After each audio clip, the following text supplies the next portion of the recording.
An Adelaide manufacturing company has been credited with saving lives in Ukraine with its newly developed portable X-rays. Joining us live is Peter Rowland. He's the Managing Director of MicroX. He's joining us live from Chicago. Peter, appreciate you staying up so late to speak with us. Thank you. This sounds like a fascinating device. Tell us a bit about it. I understand it's super lightweight and a lot smaller than we're used to seeing. Yes, we've developed at MicroX a new way of making X-rays that allows us to really shrink the size and weight of X-ray tubes, which allows us to shrink the size and weight of the X-ray units systems. As you can see in the video, it's used for bedside X-raying in hospitals and in military applications where the lightweight and portability are really critical. And just explain that a bit more to us in terms of delivering that immediate care to wounded soldiers. How has this device become so significant?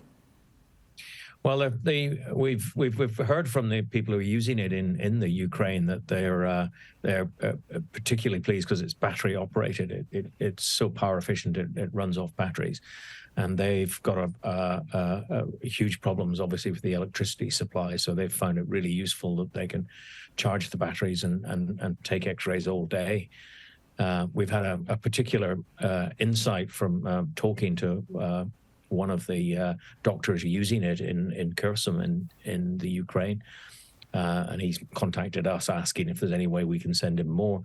But he said he'd had the machine that he'd been using. He'd had it for 43 days, and he'd taken 6,500 X-rays, which gives you some idea of the kind of level of medical activity that's happening there.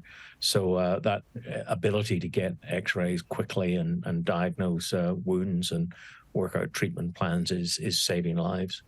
So they're very pleased with the unit and wondering how they can get some more. Oh, goodness, that is remarkable. Some remarkable stats in there in terms of the activity, as you mentioned. So how many of these units are actually deployed currently across war zones in Ukraine? And can you get more to them quickly, or is that easier said than done? We've certainly got some in stock. There are 11 units that we've supplied so far. We're not sure where all of them have gone. We've made contact with one of the doctors that are using it.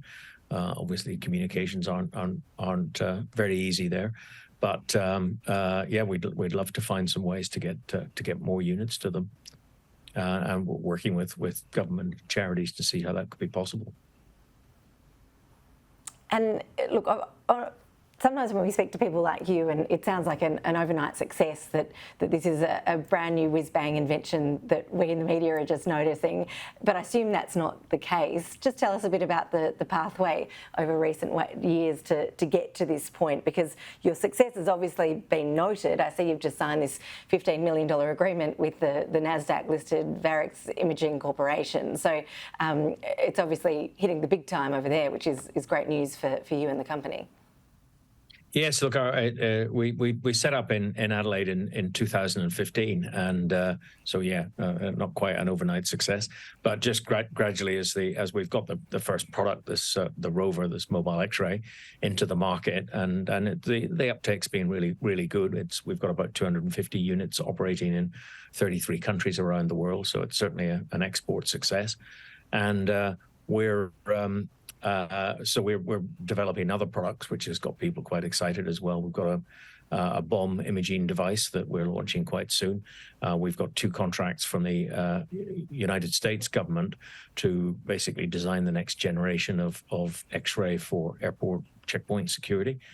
And we're also working I'm actually at a radiology conference here in North America. And we're exhibiting an early concept model of a brain CT scanner that our technology allows a CT machine to be only 50 kilograms.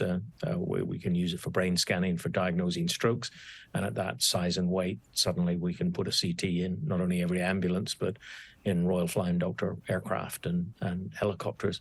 So we're working on on a number of products to commercialize this exciting technology, and it's all all going to be designed and built in Adelaide.